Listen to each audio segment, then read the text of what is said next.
This is my wife, Heidi. I'm Andrew. I think a lot of people at church know us, but probably some do not. We have 3 children. Jacob is our oldest. He's 24.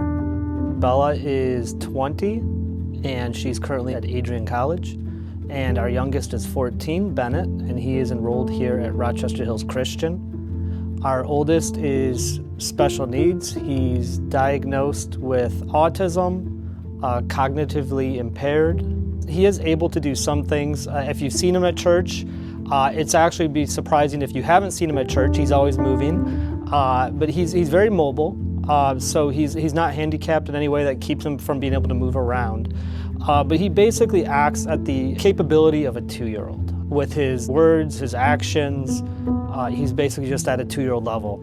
Just like any 2-year-old, he needs you to keep your eyes on him at all times, otherwise he's about to get in trouble or already is in trouble. His greatest needs for sure are just to keep him safe and us trying to help give him the best life possible that he can have. We like to get out and go for walks frequently, so that's something that's been good for us physically, mentally, and it's something that we can do together. We even sometimes manage to get our other children out, so going for a walk is probably the biggest thing, getting some exercise.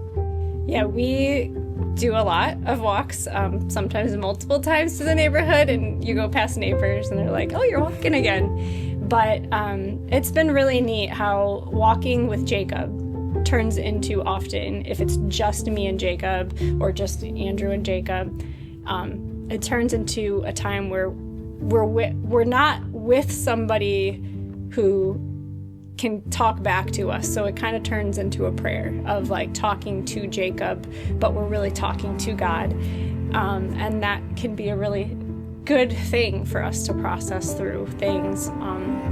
But it brings our family together too, in a way. And so, yeah, sometimes we have some of our best conversations with each other while we're on a walk with Jacob or with our kids, and it's a really big blessing. Or one thing I get out of being Jacob's parent is it's an exercise daily in living a lot of the values that we're taught through Scripture. For example, every day there's an opportunity to work on one or many fruits of the Spirit, whether it's love or joy or peace or whatever it may be.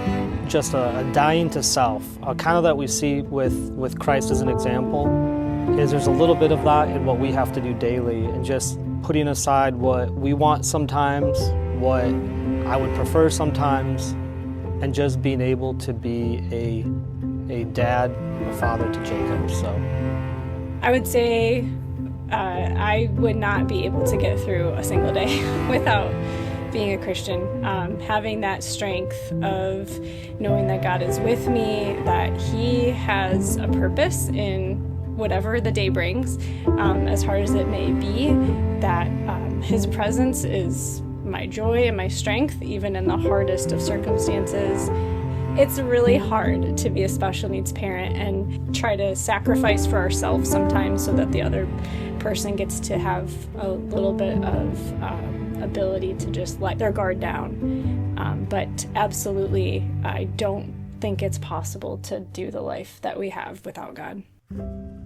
As difficult as it is sometimes, God has taught us humility, taught us to be selfless and just to love others. Sometimes love someone like Jacob, who sometimes it doesn't feel like maybe he can always love you back the same way that you'd want. And so for me personally, just a awesome opportunity to grow and learn and pursue Christ through loving someone who maybe can't always love back the same way.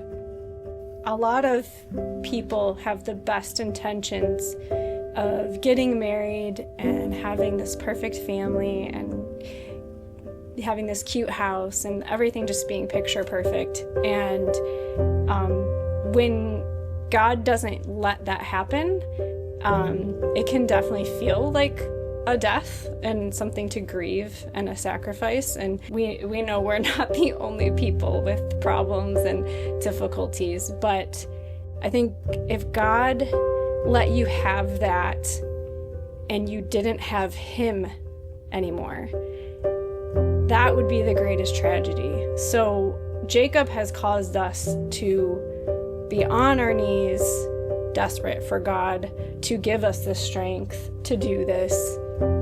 And the greatest tragedy would be if we just had this perfect little family and we just didn't need God to get through it, because his presence is more important and more wonderful than any perfect life on earth. Definitely.